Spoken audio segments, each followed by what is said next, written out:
All right, everyone, Phil Ebener with Jeremy Deegan back for another episode of the Online Course Masters Show. This one is all about video equipment. We're talking about cameras, lighting, tips and tricks to improve your video and make sure it looks as professional as possible on any budget.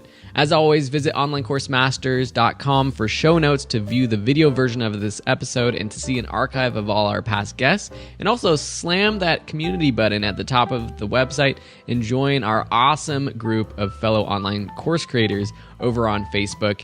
As always, make sure while you're listening to hit a review and rating for this course wherever you're listening, iTunes, Stitcher, Google Play, whatever you're listening this on. We appreciate all of the reviews, and it helps us to be motivated to create more awesome content for you.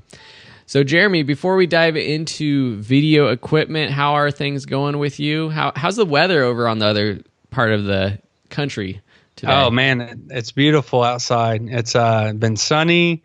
Just the other day, I think it was actually on that cruise that I took.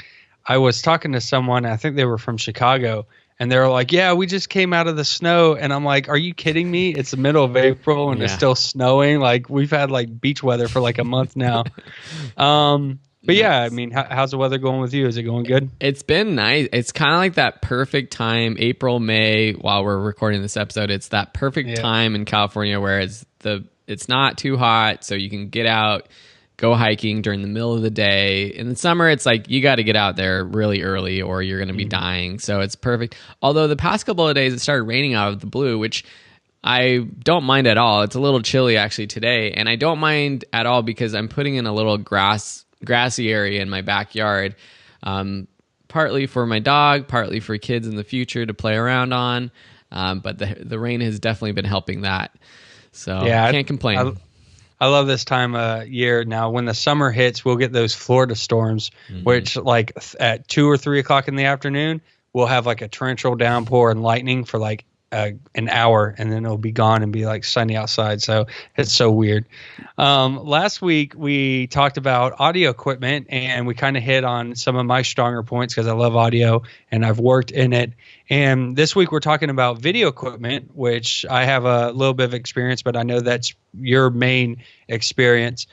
So before we start, we always talk a little bit about ourselves. Let's talk about some of the work that we've done in the audio video space, because both of us kind of have that background. Now, I know that you have created some documentaries. Let's hear about some of that stuff that you've done in the past with actual audio video work. Yeah, so I went to film school. That was like my background, my education, and so I went to Loyola Marymount University in California, one of the top 10 ranked film schools in the country, and I focused on film and TV production, and within that editing, but throughout that program we did all aspects of filmmaking, and that's when I fell in love with documentary work. And also through that, I feel like I was a little bit different I was a part of like a smaller select group of students who were really interested in online video. Even back then in like 2007 to 2011 when I was in school, online video was starting to get popular, but it wasn't like as big as it was now. And so long ago. Yeah, so long ago. And, I mean, it actually is a little long ago because it's like been 7 or 8 years since I graduated, which is crazy to me to think about. But back then it just wasn't as big of a thing. And a lot of people in school with me were really focused on Hollywood and making big budget films and going that route. I was always doing my own work and figuring out how to build websites and start my own businesses and things like that, even back then.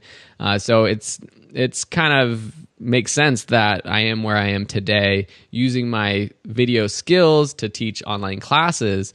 But I still do have a passion for documentary making. A couple that I'm very proud of. One was recently I did a documentary on a friend, Anthony, who's a photographer, and he was diagnosed with ALS, which is a terrible, terrible disease.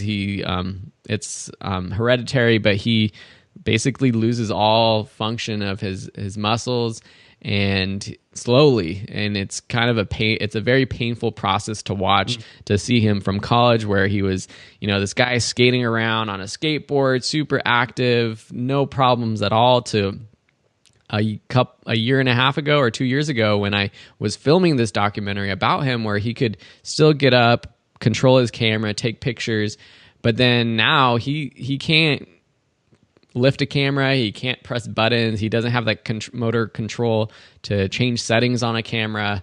So it's a really crazy, terrible disease, but the documentary shed a little bit of light on how creative he is and how creative he was still trying to take pictures. And he still does try to take pictures and find workarounds for that. And he's got an amazing eye. He's still probably the best photographer that I know. And he's shooting photos from his wheelchair now. So that's that documentary was amazing. And if you haven't watched it, I highly recommend it. What was the name of it, and where can people find that one? Yeah, it's Strongest I'll Ever Be. And that was just one of the lines that he talks about in the documentary. In our interviews, he was talking about how like every day it's the strongest that he'll ever be again. And so it's kind of like this idea that it's like every day is like the best that he will get in terms of his strength. And you can find that at anthonydoc.com. Anthony, just normally how you spell it, and then doc.com. And you can watch the full documentary there. And you can also see all the film festivals that it got into, which was exciting to see as well. He did good. So what about you, Jeremy? What kind of work have you done in the AV world? So I got a degree in computer animation. I originally moved to Atlanta. I was working for a production house for a little while, and then I ended up coming back home. I didn't do anything for a little bit, and then I got a job as a lighting designer at a local concert venue. And when I first started, I didn't know anything, and I ended up working there roughly 10 years. I took a little 2-year hiatus, so about 8 years, and doing lighting for any of the acts that would come through that didn't have a lighting guy. So I got to see a lot of big bands, a lot of real awesome music, and I learned a lot about lighting. So that was a lot of fun. And then after that, I started freelancing. When that club closed down, I started doing AV work around town for like corporate events, for theaters, for other music venues and other concert places around town. And I've been doing that for years now. Like I've been doing that for 5 or 6 years. And that's been just amazing because I've got to see a whole wide range of audio and video. I've seen it for theaters, which is a lot different than a live concert venue, which is a lot different from a conference, which is also different from like online courses. So yeah, it's been a great experience. I know lighting, I know video, and I know like cameras. I sent you a picture recently of a conference we did with the big Sony camera. Yeah. That was a broadcast camera, which I really haven't got to play around too much with. I was so proud. I sent it to Phil. I was like, look at this camera. You know, a camera is big when the lens has its own stand. Yeah.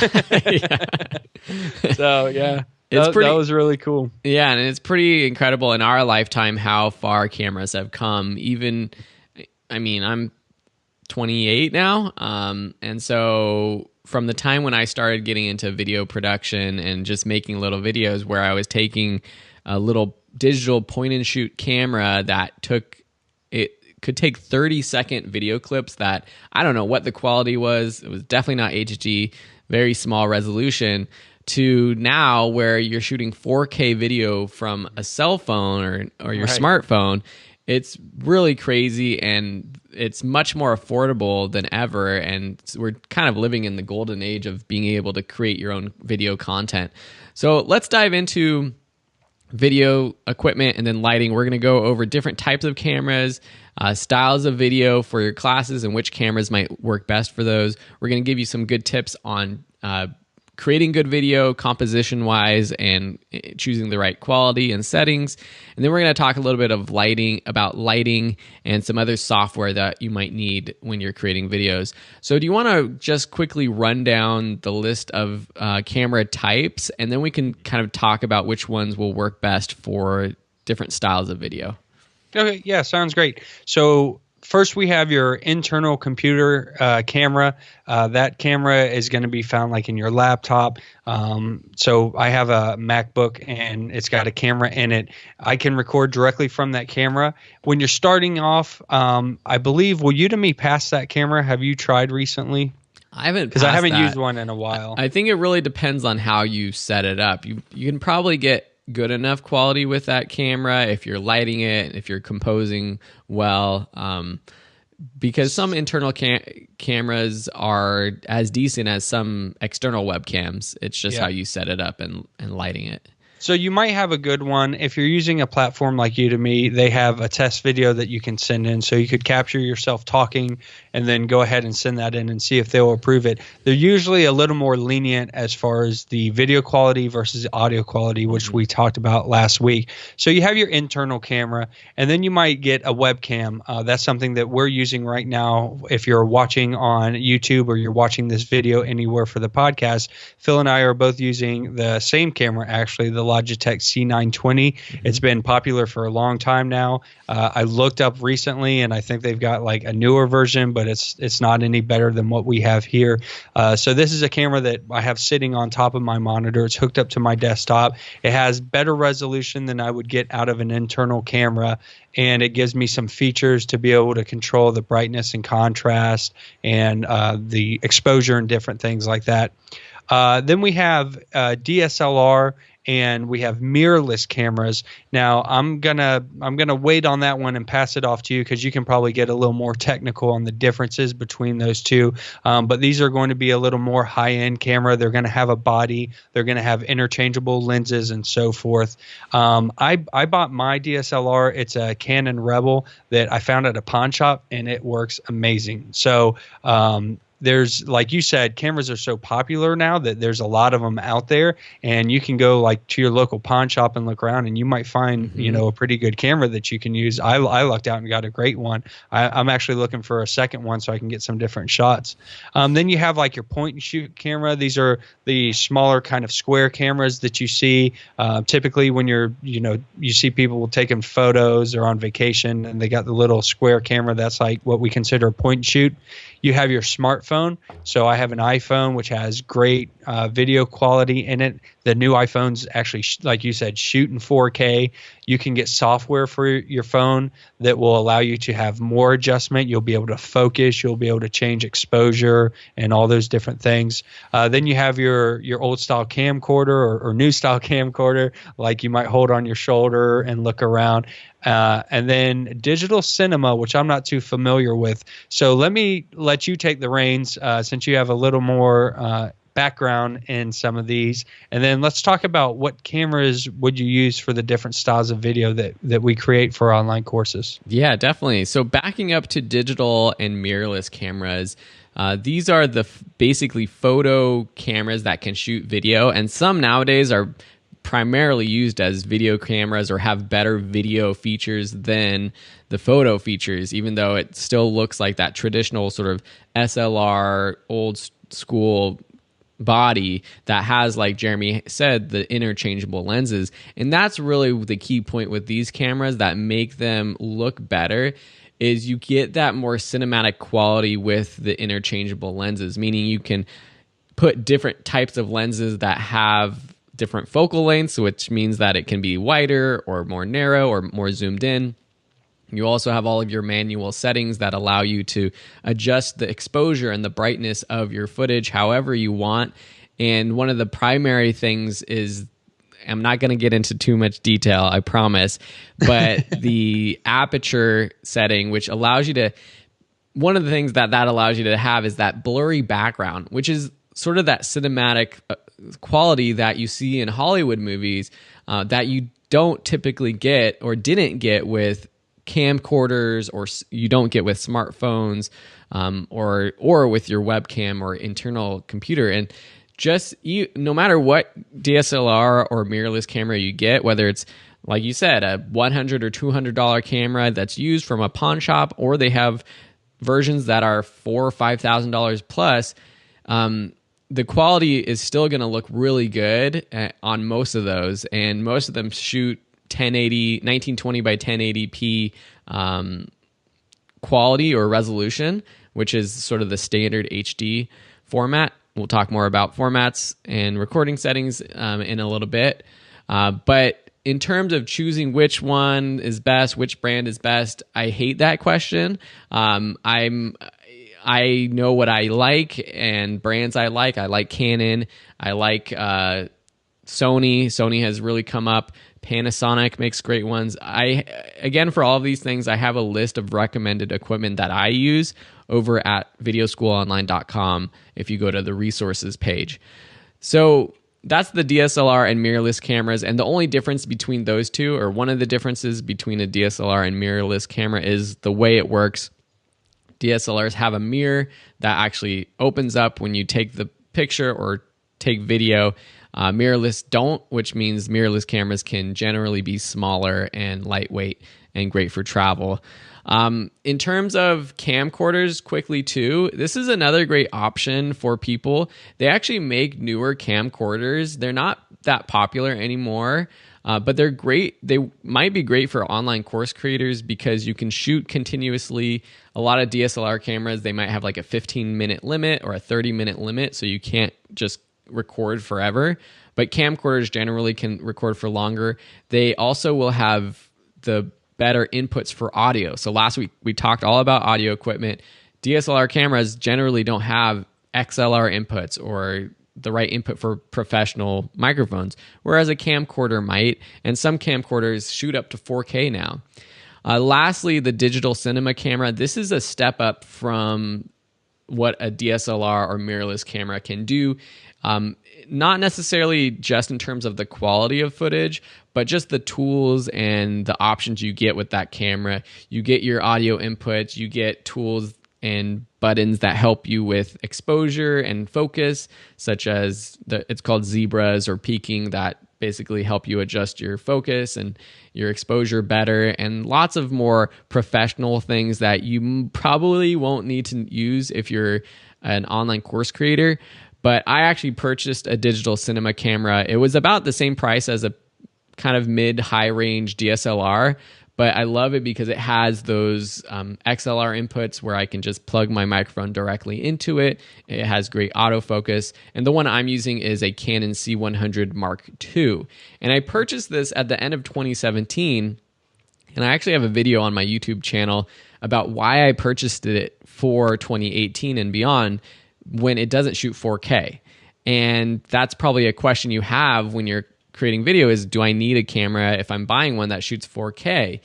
And while in the future, I think everything will eventually be 4K, every sort of new content will be in 4K, we are definitely not at a point where you need 4K footage. Most of the world is not going to be watching your footage in 4K. And even on Udemy, they recently weren't even there's different levels of HD quality.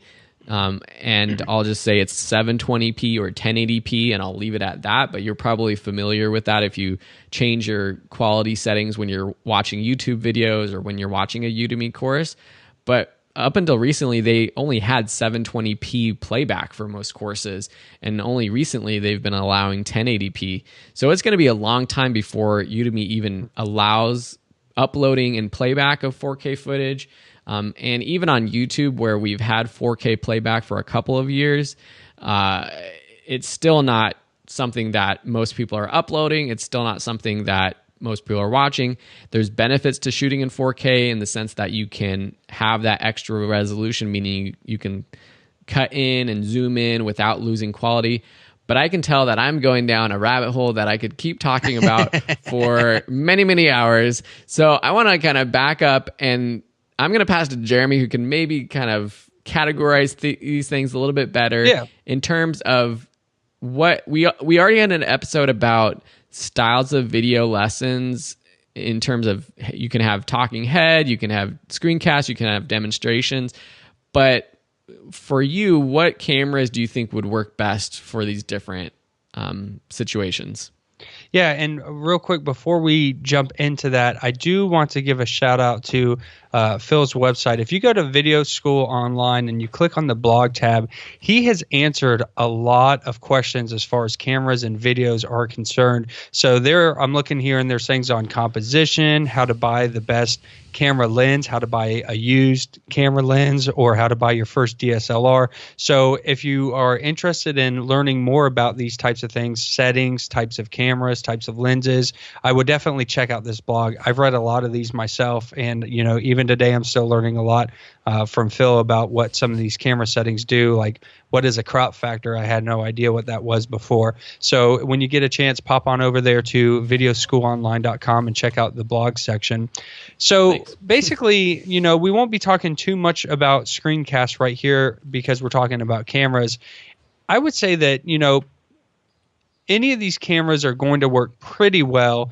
There are going to be some differences. So for instance, your internal camera or say a webcam, that might be really great for like a talking head video like we're doing right now. I could do a course where I could have my screencast and I could have maybe a talking head video, and I have that either in the shot or I cut back and forth between the two.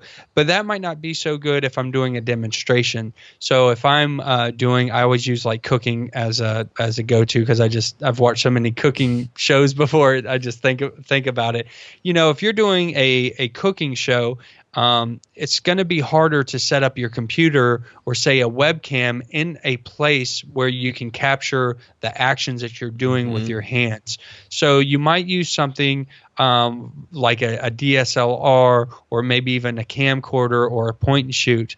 I also saw a video one time on Skillshare that was a really great how-to DIY video of using your smartphone, where they wanted to shoot a shot looking downwards at her hands creating something. Now, for a DSLR, that might be kind of tricky. You're going to have to buy a stand or some special device that'll let you turn that at a 90 degree. And then you have the weight of that camera because it's so heavy with the body and the lens pointing straight down. You can do it, but you might invest a little more money into the equipment to hold that camera in position at a downward shot.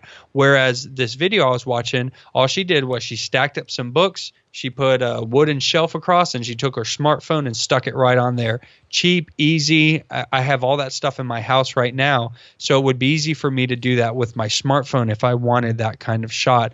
I would say that these types of cameras, the selection and what you're going to make is going to come down to the quality, how much control that camera has, and then some things like that. Do you have a static shot? Like in my room, my talking head camera, it stays up all the time. I never move it. It doesn't move anywhere. It's facing my backdrop. So I use a DSLR there. Here I've got my webcam on my computer. When I come sit down, it's ready to go. But if I was out shooting outside, for instance, and I was moving around, I might have to think about what kind of camera. Do I want to be holding my smartphone in my hand and doing that? Do I want to have a shoulder camera that might be a little more comfortable? Or do I want to have my DSLR where I'm having to point and shoot? Those are some of the things that you want to take in consideration. Is there any that I missed that you can think of? I think what you just said right there is the amount of control you have over the image itself, and the ease of that is probably the biggest difference from moving up from like a smartphone to a DSLR or a digital cinema camera. If you're like, I'll just say a quick story about how recently a friend of ours, Diego Davila, who teaches great online courses, he was asking for a recommendation for a camera, and he was choosing between a DSLR or actually Logitech, who makes our C920 camera. They came out with the Brio a while ago, but it's a 4K capable webcam. So I haven't tested it out. I'm not exactly sure what that means. I'm sure your computer has to be able to record 4K as well. And if you're streaming, you've got to have fast enough internet to do 4K streaming. But he was wondering which one to get. And all of his courses are taught where he's just standing at his desk in his office. And I said, there's no need for you to get a DSLR camera and because he was trying to figure out how he could hook that up to his computer, which is possible to actually use a DSLR as a webcam. But the quality you would get would be slightly better, but the 4K web camera is going to be just good. I mean, it's going to be good enough, and it's probably going to be, no one's going to question you about that camera. So if there's instances like that where just using a webcam is fine. I think moving up to, if you don't want to invest in a camera and you want to shoot some talking head videos, shooting with a smartphone is sort of the best next thing if you don't have a DSLR camera, because you can kind of take it around. Definitely use like an accessory, like a tripod adapter and a tripod that holds a cell phone so it's still, so you're not just holding it out and recording with it. Or even like a selfie stick might help, but probably isn't as good as they sell cheap phone holders that plug in or that screw into a tripod. The issue with the smartphone is then like the ease of getting that footage from the smartphone onto your computer. Some phones, it's easier just to plug in your phone and just drag and drop files or download files from your computer. But it's not going to be as easy generally as with like a camera like a DSLR or a camcorder or a digital cinema camera, where you just take the memory card, plug it into your computer, and then you already have all of that footage. So that workflow also is something you have to take into consideration. But if you also want to think about space too. So, if I have a 16 gigabyte phone, I'm limited on how much I can put on that phone that I'm shooting. This becomes more important if I'm not at my house. So if I go off-site and I'm shooting, in the city, or I'm shooting someone doing a karate form or something like that, and I have to go there and I only have my phone, well, I'm limited to those 16 gigs. Video takes up a lot of space, so I might fill that up very quickly. Whereas having to always transfer that and delete, and that's such a pain. Whereas a DSLR, my DSLR uses an SD card. I can get a 128 gig SD card, and I could have 5 of them in my case. So when I fill one up, I pop it out and put the next one in. Yeah. So those are the little intricacies I think that you really want to pay attention to. I was thinking about the lens of the DSLR. If you were doing someone riding a bike or skating or, like karate, where they're moving in and out, you're not going to want to have your computer trying to focus and zoom in and out. Where with your DSLR, that's one of the benefits of having that lens, is that you can turn and roll that focus around, which you may not need, but some people might want that. So those are some things to take into consideration. One more thing is low light capability. Smartphones are getting better, but if you're shooting and you don't have a lot of lights, or if you're shooting outside in a naturally lit scene, DSLR or mirrorless cameras are great at being able to control the exposure, but also just being able to record high quality footage in a lot of different lighting situations. So again, it's kind of like, what's your budget? Start with a webcam. If you want to play around with talking head videos, try it out with a smartphone, and then I would recommend maybe getting a DSLR or mirrorless, just because I like the sort of cinematic quality you get. It just looks a little bit more professional, I think, with that shallow depth of field and blurry background you get with those. Cool. So really quickly, I want to jump to getting good video quality in terms of settings. I briefly mentioned like resolutions in terms of 4K and 1080p and 720p, and these are going to be options on most cameras. And that's the actual size of the video that you're recording. And in general, I recommend shooting, or at least editing, in 1080p, which is 1920 by 1080. And so for your Udemy courses, for any online course off of Udemy, for YouTube videos, that's kind of the standard that I would say. I wouldn't go below that. Just because now we're at a point where that is standard. Someday we're going to be at 4K standard. So there's an argument to be said that maybe you should be recording in 4K and editing 4K, but there's the consideration of not only is that camera maybe more expensive, but the processing power of your computer has to be better. It's going to take the file size is going to be more. You're going to need more hard drive space. It's going to take longer to export and upload. So there's all these considerations now, but in the future it's going to get a lot faster and easier, I'm sure. There's different formats that you can record in terms of the file type. Generally, you're going to be shooting in sort of like a QuickTime MP4 format. That's what I would recommend. It really depends on the type of camera, so I don't really want to dive into formats, but if you have any questions, I would say MB4 is probably the standard. And I've tried a couple of formats. It just seems like MB4 seems to work easier when editing. I don't know why. I've had problems with like other file types before. Yeah. So if you have any questions about formats, just pop a question into the Facebook group. And then the other setting I'll quickly mention is frame rate. So these are 3 things you'll probably set on whatever camera you're using, except maybe your webcam. But even your webcam, you might, depending on your software you're using. So frame rate is how many frames per second are being captured, and it's being digitally captured. But if you think back in when people used actual film to record video, it's actually individual pictures that the camera is taking or exposing. And so 24 frames per second was sort of the standard for Hollywood, and that is also one reason why Hollywood films look a little bit different than digital cameras nowadays. The quality and the style is getting closer and closer. But now with digital formats, you have a few key options. Here in the States and in many parts of the world, you'll typically shoot at 24 frames. It might be technically 23.976 frames per second, or 30 frames, which might be technically 29.97, or 60 frames, which is technically 59.94 frames per second. So again, nerding out a little bit with the video quality stuff, but those are typical formats, and I would recommend either the one that's closer to 24 or the 30 FPS. Just because if you're shooting at 60 FPS, that's good for sports and things like that, but sometimes it can look, the motion of things can look a little bit weird.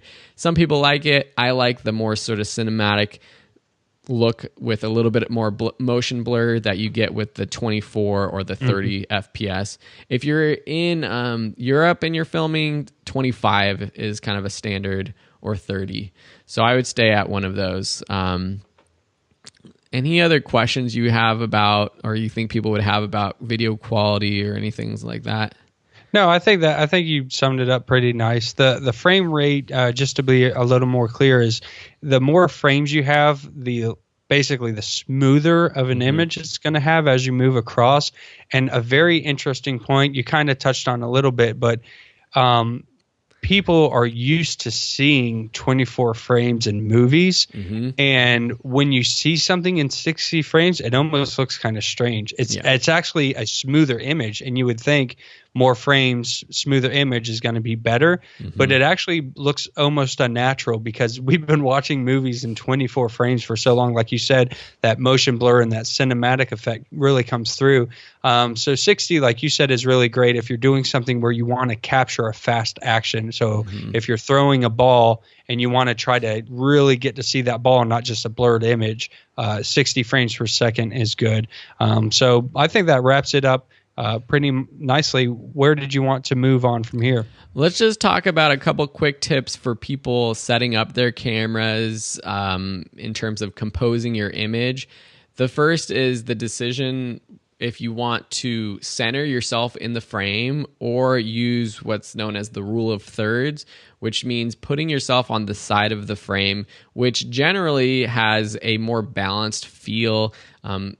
Studies show that when people look at a 16 by 9 image or a regular photograph, that the eye is actually not naturally drawn to the very center of the frame, but sort of to the side of a frame. And that's why putting your subject on the side of the frame might look better or just feel natural. And it's something that people might not think about, but it might just feel a little bit more balanced. But there's also an argument for centering, which is, I think, lends to people's attention, especially if you're talking directly to the camera. It really focuses the attention of the viewer to you. But also, if you're using the rule of thirds, you have space on the side of you to put graphics and things like that. So for your videos, do you generally use one or the other, or any other compositional kind of techniques? I've experimented with both. I usually center, and it's a personal preference for me, I think, because I like to watch videos.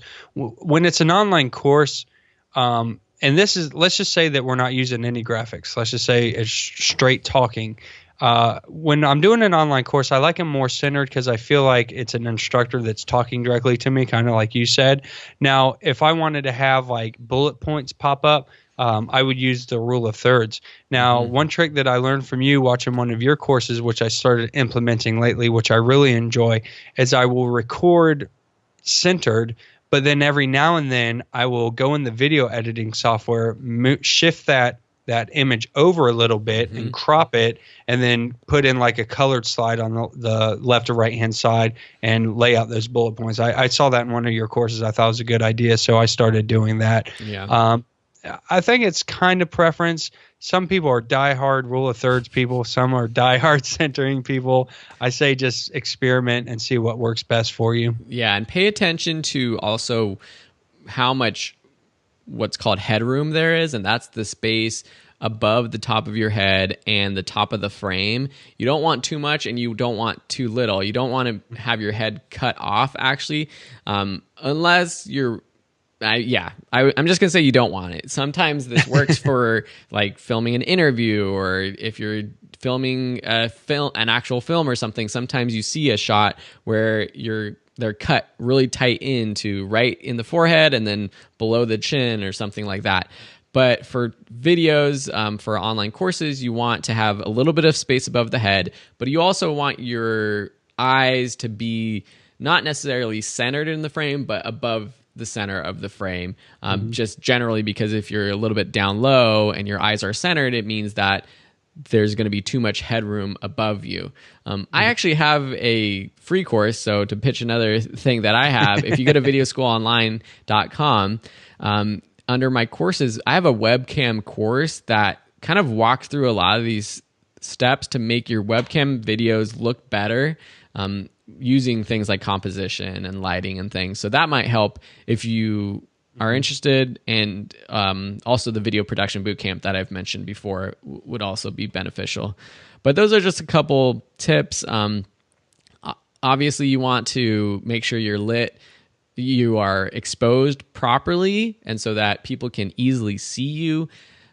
Not a lot of harsh shadows is usually good for online videos.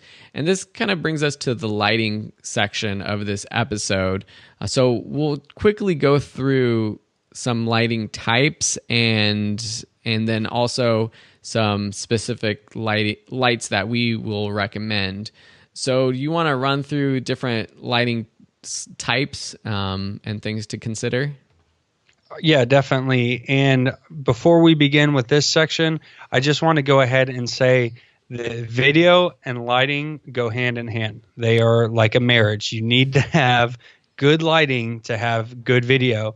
And you can probably speak a little more on this on the video side, but I think a general rule of thumb is that you want to have more lighting than what you might think you need, because it's easier to, gain down and get the shot that you want than it is to gain up. Because whenever you start trying to add in, when you don't have enough lighting coming in, the camera has to compensate for that. And that's when you get a real grainy feel, because the camera's trying to figure out what is going on. So it's usually easier to have a lot of light and bring it down than it is to go up. So for instance, like, if you're shooting with one light inside, it looks pretty bright and everything looks good. But when you get on camera, it's grainy. When you go outside, the sun has the most light of anything, and it's a ton of light, and you get really awesome looking shots because there's plenty of light everywhere, bouncing all over the place. And so people might get the Logitech C920 thinking, oh, this is going to look great, but then they compare it to the video that we're recording right now, and they're like, man, mine doesn't look that good.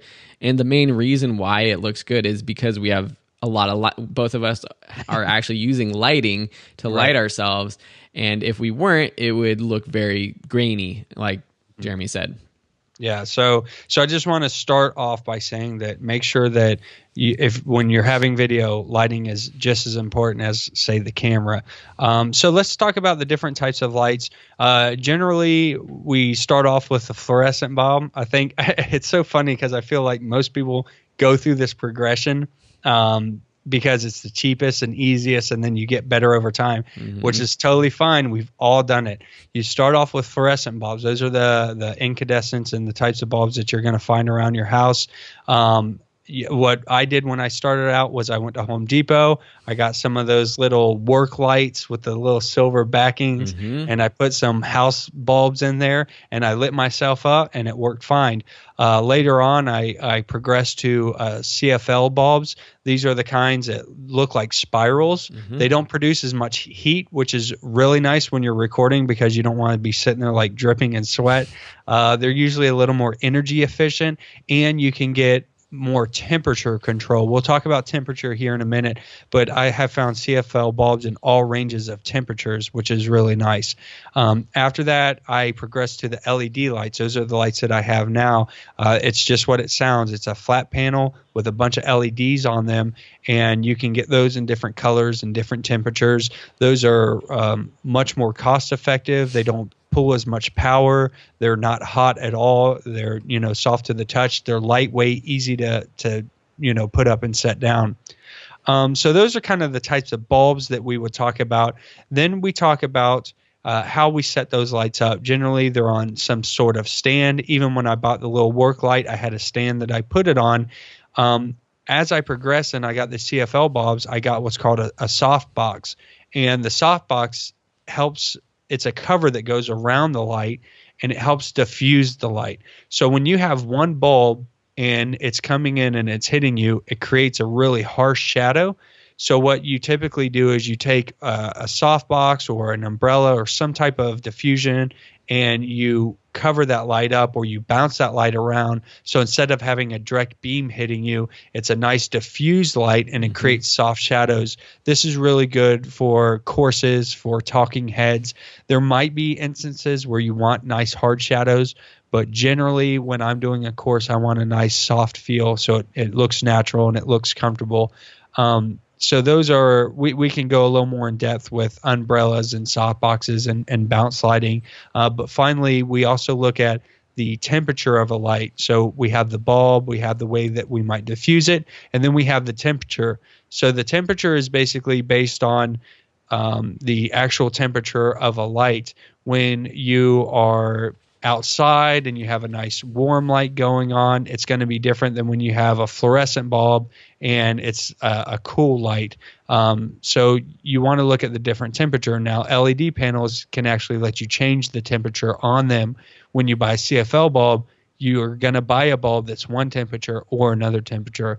So I'm going to pass it back over to you because I know you can talk a little bit more about the diffusion and the temperature. So take it away, Phil. Yeah, with temperature, just to, I guess, clarify or help people out, you probably remember, again, we're talking about like not too long ago, but remember that most people were using the incandescent bulbs that let off that warm yellow light, and that is the tungsten light temperature, which there is a scale, it's called the Kelvin scale, that goes from 0 to 10,000 or more, but basically it's the range from very warm reddish orange light to actually cool blue light. And it's actually funny because on the cool blue side you'll actually get more the sun and daylight, and then cloudy light is actually cooler than what's like an incandescent warm bulb. That doesn't really matter much because your camera is going to be able to read that light and make sure that it reads it properly and colors look the way that they naturally should. And that's really what it's about. This is called white balance, and it's making sure that the colors look natural. I guess the only thing that you have to keep in mind is if you're mixing light temperatures. If you're shooting with light that's coming from outside, and that's like a cooler light, and then you also have like a warm incandescent light bulb, one of your old school light bulbs, you're going to have warm and cool light, and so your white balance might look a little off. Some things in the image might be very warm, and then some parts might be very cool. And when I say cool, I mean like bluish. But the light kits that we recommend are generally going to be LED or fluorescent lights, which are generally cooler lights that match more the outside light, and so you won't have to worry about that. In terms of the umbrellas and diffusion, I think that just the main thing I'll say is that you want to diffuse, and usually what you want is the brightest light source, but diffuse. And even what Jeremy said, bouncing your light off of like a ceiling or a bounce card, which is a big white sort of card that you can put against your light, that could be a good idea. When I was filming the photography masterclass recently, we were doing some chats with all three of us on the couch, and instead of having our lights just blasting on us, we actually just bounced the light, we pointed it towards the ceiling, which lit the entire room very soft so that there weren't very harsh shadows on any of us. Because you can tell, and I could probably turn up this light a little bit more, but you would be able to see like how harsh it actually is. But having it soft, that softer light is generally what you want. So I guess those are a few things about lights that I want to cover. I want to say one more thing about the temperature. The LED panels I have, when I bought them, they actually say daylight. So the daylight bulbs are in that Kelvin scale on the cooler side. Mm-hmm. These LED panels they make have the ability to adjust the color temperatures. Mm-hmm. So there's one panel that'll have 500 cool light bulbs in them, LED light bulbs, and then 500 warm LED light bulbs. And I talked about this with Phil when I was making this choice on these lights. When I have 500 and 500, it's great because you can change the color temperature. Now, if you're going to different places, that might be important. If you're shooting outside one day and you want to use your LED panel and you need it cool, you can set it to cool. And then if you go inside and you do a shoot and you need to have a warmer light, well, you can change it on the light, and that's great. But I decided not to go with the bi-temperature lights. I went with just the daylight lights because they're always inside at the same place. Mm-hmm. And instead of having 500 cool and 500 warm, I have 1,000 daylight bulbs. It gives me a brighter light source. And as we talked about earlier, it's easier to have more of a light source and to gain down than it is to gain up. So I went with light bulbs that I get more a brighter intensity from, and I can control that versus having those bi-directional lights. A quick funny story is, if you go outside and for the past however long light bulbs have been around using those incandescent lights, streets have looked yellow. They've had that orange or yellow glow to them. Well, one night, this was not too long ago, maybe a couple months ago, I walked outside and like everything just looked so weird. It was like I was going to walk the dog and like I didn't know if I was getting sick or maybe I ate something bad, and I'm looking around and I'm like, man, just what is going on? This doesn't feel right. Something's weird. Like, am I in a movie? And it took me a while, and then I started paying attention. I'm like, it looks like it's brighter outside. Like, why is it so bright? Well, I can see the street better.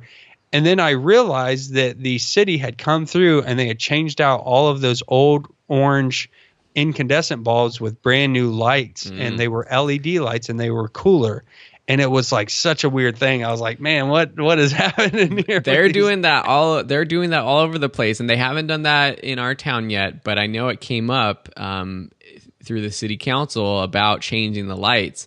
And there was some sort of study recently that showed there's actually a negative effect of having the cooler lights. I'm not sure exactly why that was, if it was, and maybe it's just because we're born and bred with the warmer lights, and so changing it has this negative effect, but they are more energy efficient, and they last longer too, so that's probably the reason why cities are changing it. But it's pretty crazy to see such a change across the world. I think we'll all end up using LED lights. So we're talking a lot about lights, but you mentioned the sun being the brightest light out there, and that's probably the one that I would use first if you are shooting with talking head videos. Even if you set yourself up next to a window and you have the sunlight coming in, that could be a great way to light yourself. You don't have much control of it though, because at night it's going to be dark, or during different times of day it's going to be brighter or darker. So that's the only issue with that. But that is probably your first way to light yourself, is with natural lighting. there's And also this is a good point real quick to make. You mentioned Diego before, shooting in front of his webcam. So he had the C920, the same camera you and I are using. And I was watching one of his courses and I asked him, I'm like, man, your videos look so good. And I couldn't figure out why. He's like, yeah, I just use the C920. And I'm sitting there going back and forth with him. And then finally he said something like, well, I sit next to a window. And I was like, oh, that's why it looks so much better, because I'm trying to, have artificial lights with these panels, and he's next to a big window letting in a lot of beautiful sunlight, and it just makes the image look so much more better. So I agree with that. If you can use a window or you can use some outside light, even if you have to bounce it around once it gets inside, it definitely helps. Yeah. In terms of setting up your lights, I don't want to really dive too deep into this. There's something called the 3-point lighting setup, which is your traditional lighting setup for video production, for interviews, talking head videos. And I have a tutorial on the YouTube channel, on the Video School Online, on videoschoolonline.com. You can search for 3-point lighting and find a couple diagrams that show the setup. But basically, it's having one big light shining on your subject to light your subject, coming from one side. Then you have another light coming from the other side of the face to fill in any shadows so it's not too harsh and there's not too many shadows. And then there's one light that's shining on the back of your subject's head to basically separate your subject from the background, and also just to define your subject's outline a little bit more. And so that's, if you search it on YouTube and find someone else's tutorial, that's great too. But that's kind of like the basic setup you might want to start with. Or what I did for a while, and I still do, is I just have 2 lights coming from both sides of the camera, and I just kind of light myself evenly. And so I don't have a very dramatic lighting setup when I'm shooting my online courses. It's just very even light coming from both sides of the camera, and it tends to work good. They also have these ring lights that go around your camera's lens, that it's like a ring of lights that just shoots a ton of light, and it's great because it's all pointed directly at you, and you're looking directly at the camera, so you're very well lit. But it's definitely a style, and it can look, I haven't actually used them before, but I've seen a lot of videos with it. It's definitely a style. I'll just leave it at that, and you may like it or not. They're really popular around makeup YouTubers because I think it really gives you an even light, so you don't have such harsh shadows. Sometimes you want shadows, you want to have that definition so it looks nice. But I know that a lot of the makeup YouTubers use those ring lights because it makes a nice even glow on the face. And then when they do their makeup, you can really see how that's going to look versus like having a bunch of shadows kind of covering that up. Yeah. There's a couple other tools that we want to just mention that might be helpful with lighting. And these are definitely more advanced, and that's the light meter and a white balance card. So with a light meter, this is something you might see on a film set where it's actually reading how much light you're getting from the light source. And so if you're on a film set, you might see one of the workers walking around with a light meter, and they're actually recording from each lighting source how much is coming, and they can base what the settings on their camera should be based off of that. I think it's not something you necessarily need as an online course creator. Your camera will have a light meter within it, and so it should tell you if you're exposed or not, and you're trying to get pretty much in the middle of that exposure reading. And then there's also white balance cards. With your camera, you can usually use sort of like a preset filter or just a preset that says the lights I'm using are tungsten, the lights I'm using are daylight, or I'm outside and it's cloudy, or I'm outside and it's sunny, or I'm in the shade, and that will make the white balance look good. But there's also a custom way where you can actually set up a white card, which you can basically use a white piece of paper. So that's why I don't think you necessarily need a technical white balance card, or a gray card is sometimes used. But you show it to your camera, you press a button and do some settings. It works differently on different cameras, and the camera is able to tell specifically what white should be, and then based off of that, all the other colors kind of fall into place. But again, I think it's very advanced, not something that most people are going to need or want for Yeah, online courses. I got into that when I got my DSLR camera. I didn't even worry about it. And then when I got my DSLR, I knew it had a setting, so I started playing around. And like Phil said, it's just the closer you get your whites to look, the better all your other colors will look. So if your white looks like it's a little red because you're using an incandescent bulb, then all of your oranges and reds are going to look a little more red, and it might throw off the colors. But just starting out, I wouldn't worry too much about that. But as I've progressed in my time, I like you said, use a sheet of paper now just to try to get it close if I can. Mm-hmm. Let's talk about wrap up the video episode here with just some different video editors and different types of software or tools that we would use. So what are some ones that you'd recommend? Yeah, definitely. Let's just run through these. The ones that I use, I think on a more advanced level, would be Adobe Premiere Pro or Final Cut Pro. Final Cut's only available for Mac. And so that's kind of like your pro level video editor. But if you're using if you're wanting something a little bit more basic, iMovie comes with Macs. I think Windows computers still have like Windows Movie. I don't even know if they have a Windows Movie Maker anymore. But they probably have some sort of basic video editor that comes with it. But for online course creators, I recommend using a screen recording software that also has a video editing part of it. So ScreenFlow for Mac is what I use. Camtasia is sort of a comparable program, both available for Mac or PC. Any other ones that you recommend? I know those are a little bit pricier. Yeah, so I always talk about Screencast-O-Matic just because it was so cheap to get set up with, and it allows you to record the screen, record your camera, like say your webcam, bring in any footage, and it had a basic editor in it. It's really easy to use. So, I mean, Camtasia and ScreenFlow is pretty easy too, but Screencast-O-Matic is really simple to get in there and make edits and make cuts and transitions. So those are some really nice ones to have. Like you said, those screencast softwares will allow you to also record video if you're using an internal camera or webcam. If you're using a DSLR or point and shoot, you'll have to bring that footage in on a file and upload it into the software. You can also record your footage if you're using, like, say, your camera software. So I actually found Canon has software that you can hook up to your computer and control your DSLR camera.